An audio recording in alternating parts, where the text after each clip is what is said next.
All right, everybody, welcome to the Thursday episode of Locked On NHL. And if you are watching on YouTube, the surprise is already spoiled. We don't have Adam Denker here today. Why? Because when the host of the team that he covers is on the verge of making the Eastern Conference final, you have to get Armando Velez of Locked On Florida Panthers on the episode. So let's do this thing. A lot to cover with him and other things around the NHL and the playoffs and suspensions and everything that comes with the NHL playoffs. Let's get to it. For Locked On NHL, your daily podcast on the National Hockey League. Part of the Locked On Podcast Network. Your team every day.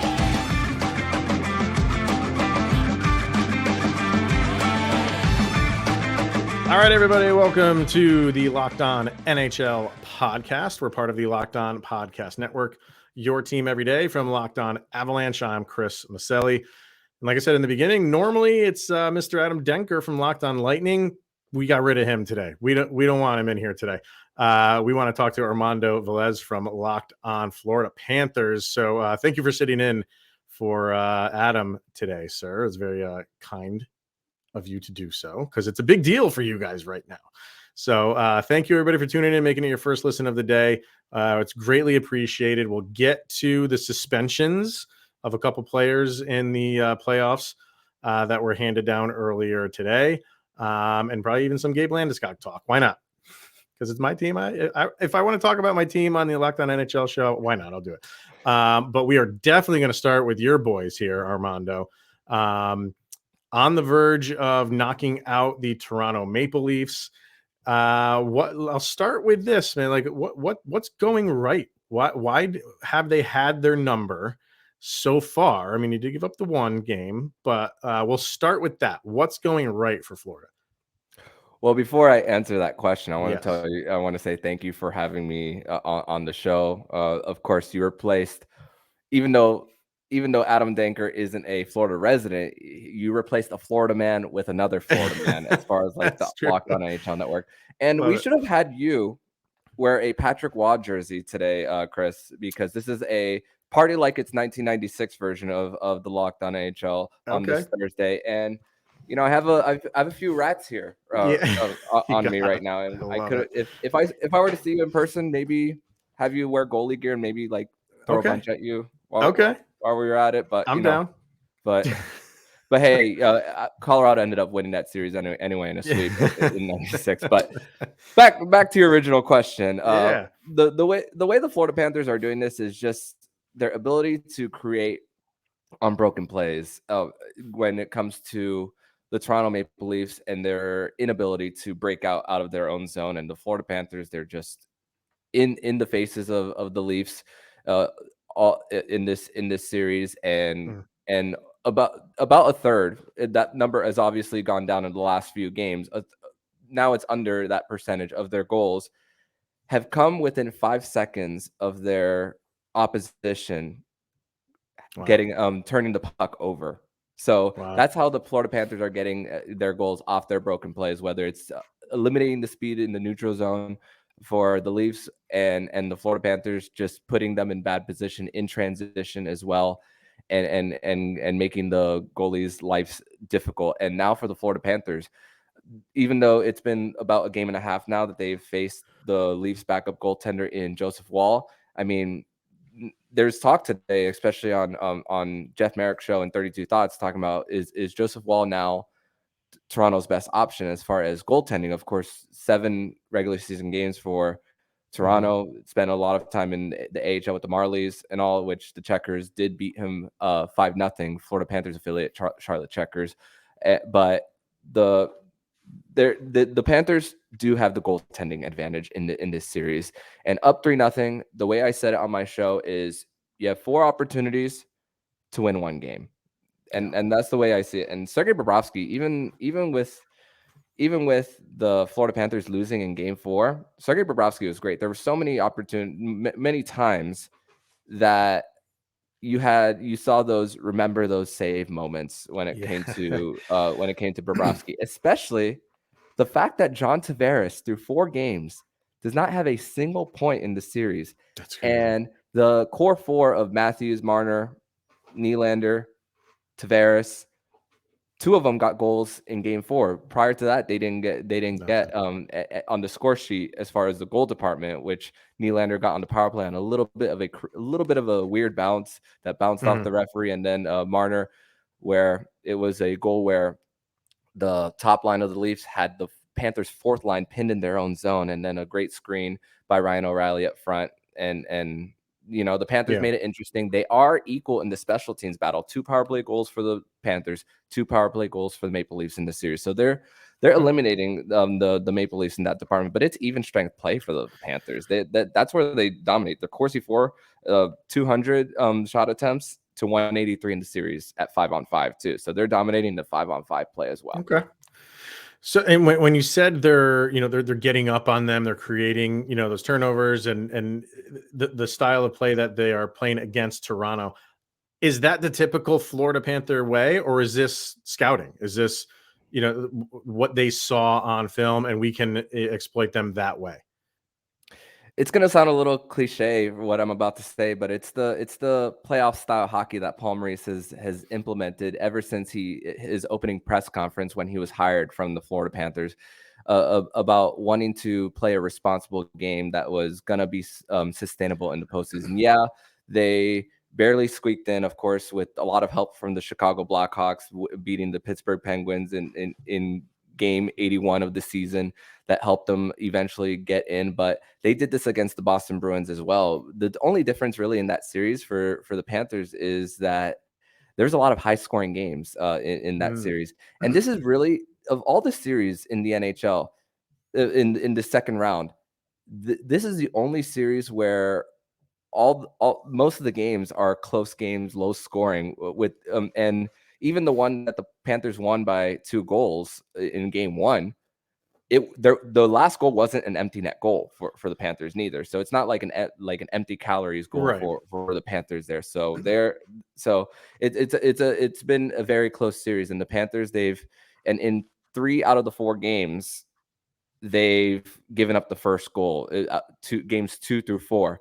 Prior to that, every single time the Florida Panthers won, they've scored first, and going back to the Boston series and going back to game 1 of this series. So it's about getting into getting the first goal for the Panthers as well. So it's implementing that style. And this is a team that had to make a little bit of a transition from the highest scoring team in over 26 years. And they broke records from the 1996 Pittsburgh Penguins, who the Florida Panthers beat in the conference final in 7 games. Funny enough, the Yager Lemieux era.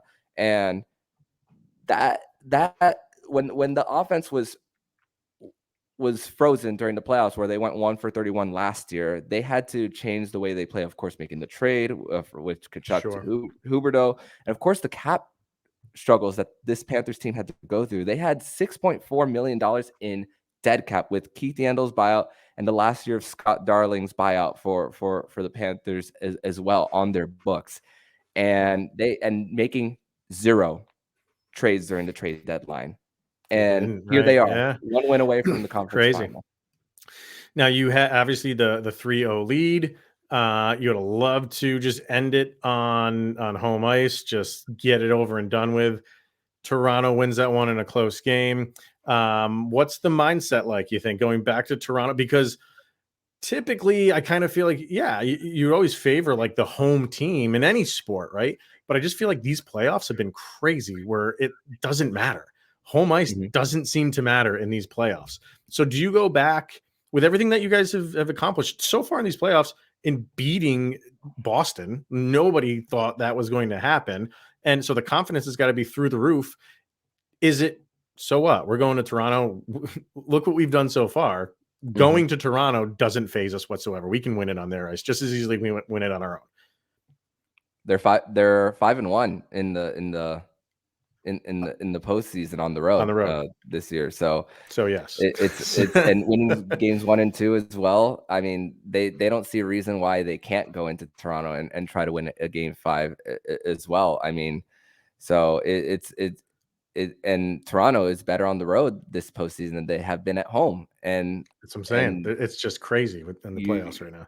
It's crazy how momentum doesn't necessarily carry always into the next game based on the previous games. I mean, for example, Edmonton and Vegas, you see a blowout one way, and then the very next game it's a blowout in the exact opposite direction too. Yeah. So it doesn't necessarily mean that some of the lack of urgency for the Panthers in Game 4 is necessarily going to be there for Game 5. I said it in my episode on Thursday. The sleeping giant is awake for the Maple Leafs. Alarms are going off, but the panic meter isn't on. Right. And I think, you mentioned it too. Like they have a great record on the road so far in these playoffs, and they've gotten behind in this series in multiple games. So none of that will phase them. They're on the road, and if they give up a goal, and I think didn't they give up 2 to Toronto in Game 2, or was it just the one? It was one. It was one. It was one. It was two. It was two. Yeah, it was two that they fell behind, and then they came back. So like it just seems like nothing phases them right now, and I said it on this show with Adam, how I kind of went against my own just wisdom in saying, a lot of times people pay attention to how teams start the regular season. And if a team gets out to a hot start, it doesn't matter what they do the rest of the season. Everybody focuses in on that they were the hot team out of the gate. And nobody really puts too much emphasis on how teams end the season. And that's what you would rather have, is how you end the season going into the postseason. And you probably know off the top of your head what the Florida Panthers record was, maybe in the last month or so. I'm guessing it was one of the best in the league. Game number 41 was January 8th against the Dallas Stars. 18, 19, and 4. Okay. In the beginning of January, they were 9 points out of the final wild card spot. They finished 42, 32, and 8 on the season. So needed that last push. The month of January had 3 sets of back-to-backs in a matter of like weeks. They went through a 6-game winning streak. Before that, they lost 4 straight as well, and also prior to that, they were 6-1-1 prior to that 4-game losing streak, and then it took Keith Tkachuk calling the Panthers out on Toronto radio, Paul Maurice going off on the Panthers bench in the middle of a goal review that ended up being reversed, and then they ended up winning that game, and that really sparked everything. And of course, I want to give credit to the Lion King, Alex Lyon, for helping the Panthers get there too. He deserves so much credit for getting the Panthers there. And then, of course, Sergei Bobrovsky coming in Game 4 for the Panthers, and in this series alone for Sergei Bobrovsky, he has a .934 save percentage, 1.99 GAA. So he is giving the Panthers every single opportunity to win. They say when Bobrovsky plays 6+ games, eventually he's going to go back to what he was. But even in the loss in Game 4, he looked great. Yeah. So we'll wrap this segment up with a prediction. Do they end?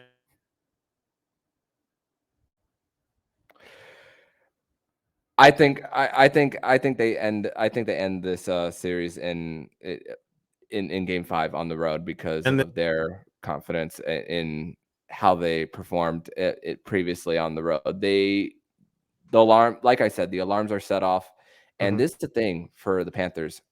Matthew Tkachuk still doesn't have a goal in this series for the Panthers. The third line has been the story for the Panthers in games 2 and 3 especially, but Barkov has only one goal as well, and it's due for Barkov to and Tkachuk to take over and put an end to the series and clinch their spot in the Eastern Conference Final, which their opponent, if they do win, going on the other side right now as we're recording, they're going to overtime tied 2-2 as we speak. Okay. Yeah, you can only hold Tkachuk down for so long. So you expect him to break out, and that only obviously benefits Florida. So we shall see. All right, let's hear from the Gametime app, and then we got a couple suspensions to talk about. So first, Gametime and gametime.co, and buying tickets to your favorite event shouldn't be stressful. Gametime is the fast and easy way to buy tickets for all the sports, music, comedy, and theater near you, with killer deals and last-minute tickets and their best price guarantee. You can stop stressing over the tickets and start getting hyped for the fun that you're about to have. And what are some of the things that we love about the Gametime app experience? Well, they have flash deals and last minute tickets, easy to find and buy tickets for every kind of event in your area. They have images of your seat view, and they have the lowest price guarantee with event cancellation protection and even job loss protection. So download the Gametime app, create an account, and use the code LOCKEDONNHL for $20 off your first purchase. Terms apply. So once again, create your account and redeem the code LOCKEDONNHL for $20 off. Download Gametime today. Last minute tickets, lowest price guaranteed. All right. Couple suspensions have been handed down by Department of Player Safety. A couple of 1-game suspensions. And in the playoffs, 1 game is like 3 games, kind of, So you had Alex Pietrangelo get a 1-game suspension, and you had Evander Kane get a 1-game suspension. Darnell Nurse. Or Darnell Nurse, I'm sorry. Isn't that bad that I think of Edmonton? I just go right to Evander Kane. So Darnell Nurse, gets the 1-game suspension. What do you think? Justified? Should have been longer for either one of these guys? Or is that, like I said, because games hold so much more weight in the postseason, 1 game is harmful to those teams? I don't think their suspension should be the same. I get the rule with the instigator penalty and the fine of $10K that Jake Woodcroft had, and it happened last year to the Florida Panthers in game 80, 82, 81 against the Tampa Bay Lightning, where Ryan Lomberg had an instigator penalty. He was suspended for a game. Andrew Burnett was fined as well. Really? Right before the playoffs started last year. So I'm very familiar with this situation. The rule is under 5 minutes. If you have an instigator penalty, they didn't agree to drop the gloves, him and Haig. So I the way the rule is written, yes, by rule, it's the right call. But if you're talking about just your normal hockey fight, which you're upset with how some of the chippiness has gone in that series, man, as far as chippiness in any of all the series in the entire league, this is one. I mean, you had Evander Kane a few years ago saying some, without the colorful language, mess around and find out, which Evander Kane had in game 3 against the Vegas Golden Knights. And then of course that carrying on, but I don't know. I don't think the suspension for Darnell Nurse should be the same as Pietrangelo. Pietrangelo purposely tried to hurt Leon Draisaitl. Like, listen, I'm a Florida State fan. I know what a tomahawk chop really looks like as far as trying to go down on someone. Yeah. And Pietrangelo had his stick vertically, like 90-degree angle to chop down on Leon Draisaitl with an intent to hurt. And Connor McDavid, you love to see the emotion out of him. Of course, we as NHL fans, as far as marketing perspective, wish that he had more of a personality and was not really dry as far as like what he puts out there. And great to see that he's standing up for his teammate as well. Sure. I mean, if the playoffs ended today, Leon Draisaitl would be the Conn Smythe winner. Oh, by a mile, by a country mile. Yeah, right now. And you like for a player to go out on such a cheap shot by Pietrangelo, it would be a damn shame. And listen, both are losing number 1 defenseman too. So you are not necessarily. I'm not saying it's necessarily an equal playing field with one out and with both of them out, but I just don't think that the punishment for Nurse should be the same. But I get how the rule is written. Yeah, I totally agree with you. Like the way that the rule is for that, that's what the suspension is. But the Pietrangelo one, every time I watch that, I'm like, I can't for the life of me figure out what he's trying to do other than inflict harm to this person. The puck goes away. I mean, there's, like you said, like he's got his stick just up, straight up in the air, and it's like Draisaitl, he's like putting him in a guillotine. And I've never seen something like that before. And you are deliberately, this isn't just you're going after the guy that was just closest to you and you're taking out some aggression. It's like you said, it's Leon Draisaitl who's going off in these playoffs. So you are trying to set your team up for the rest of this series by deliberately hurting their right now best player. That's just unforgivable to me. That's unforgivable, and it's shallow. It's so shallow. And if you listen to Locked On Avalanche, you know that the team that I probably dislike the most is Vegas.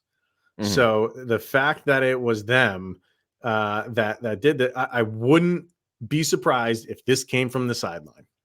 Wouldn't be surprised if they told Alex Pietrangelo, go do something. Go do it right now, and we can get the upper hand. I'm sure you heard this stuff in round one when they took the bike pedals off of the exercise bikes with the Winnipeg Jets. You hear about that? No, I did not. Winnipeg when they were playing on the road in Vegas, couldn't use exercise bikes because the Vegas Golden Knights took the pegs off of the exercise bike pedals. This is this franchise.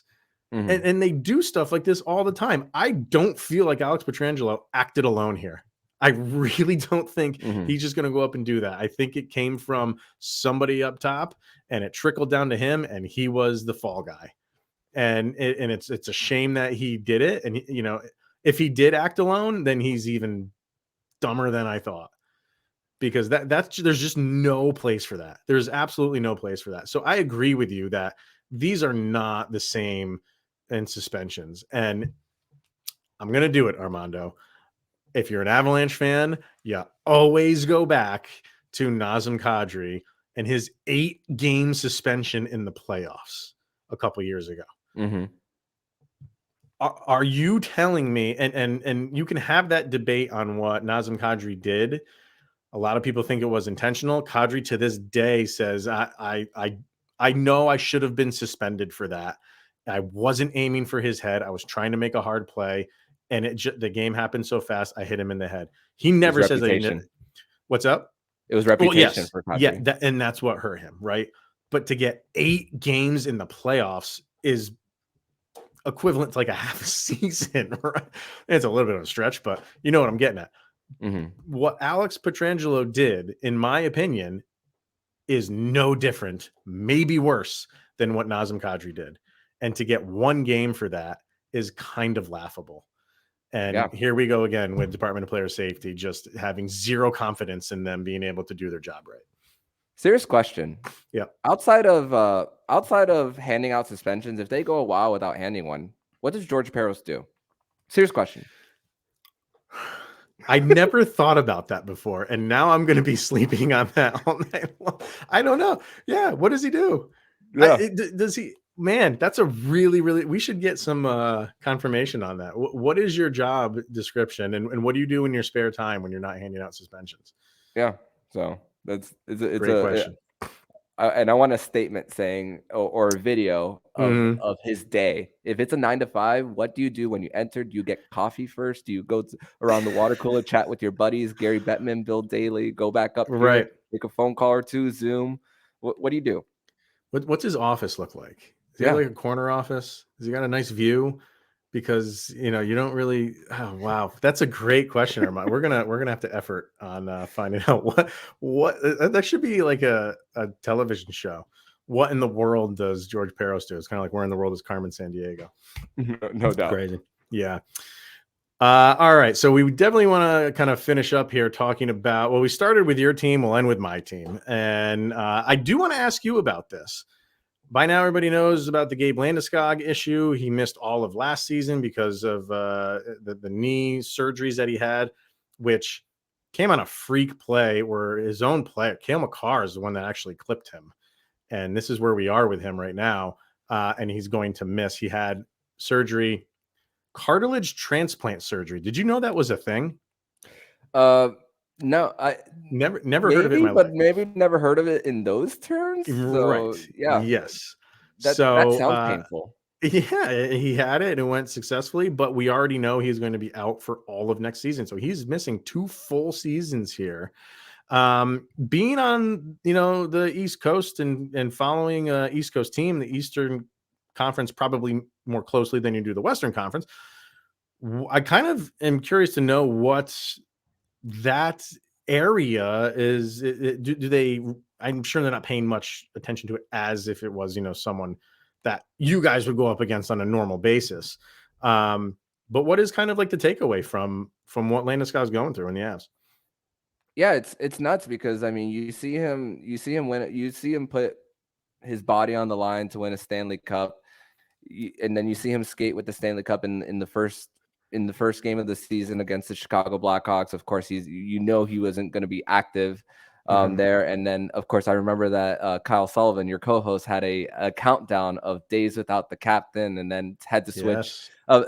He had a countdown of days that the captain returns, and then he had to switch it to days without the captain. Without him, there. Yes. So and then the expectation of him trying to get back. Okay, use this cap space on LTIR to bring him back. Try to go for it again, and then no, he's not coming back. And then you see the fact that it's announced now.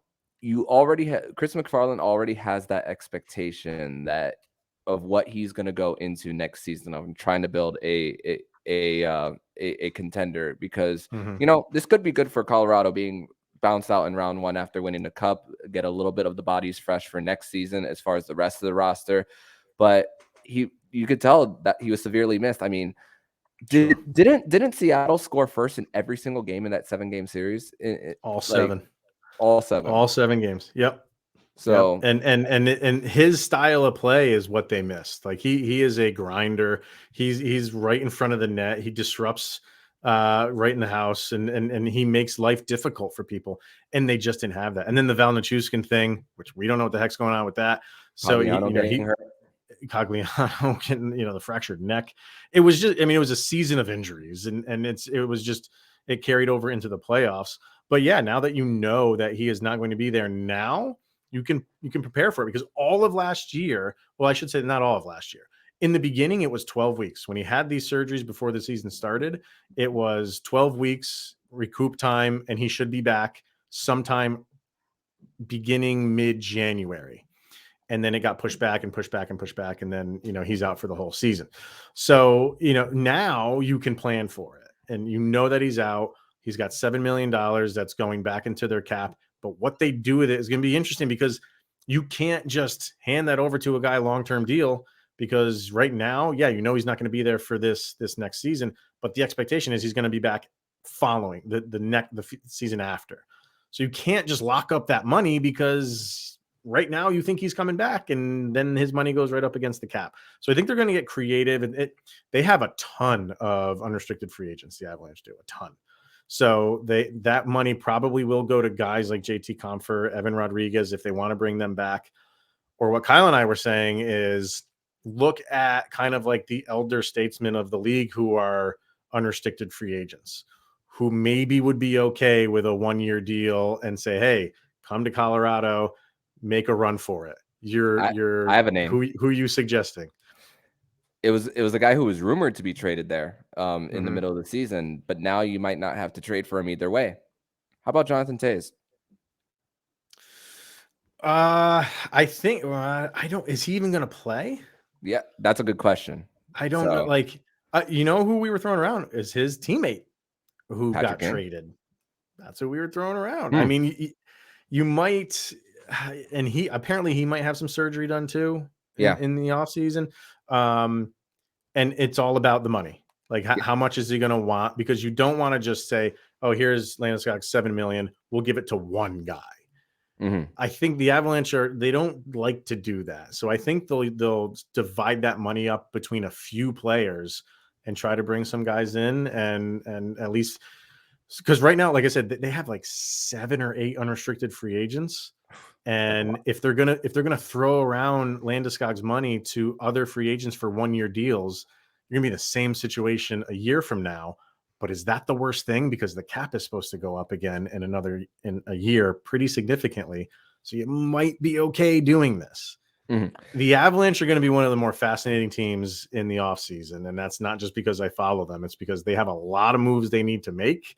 And now they have a little bit more money to do it. But it's not going to be these long-term deals. So I can't wait for the offseason for the Avs. It's going to be fun. And you also got to consider that Nathan McKinnon's contract is kicking in next season as well. Yep. And while you are a contender, you got to also take advantage of cheap contracts as well and players who are on their ELC. So maybe that could be spread out that way. Absolutely. Totally agree. It's going to be fun either way. You're not even worried about the offseason. I already am.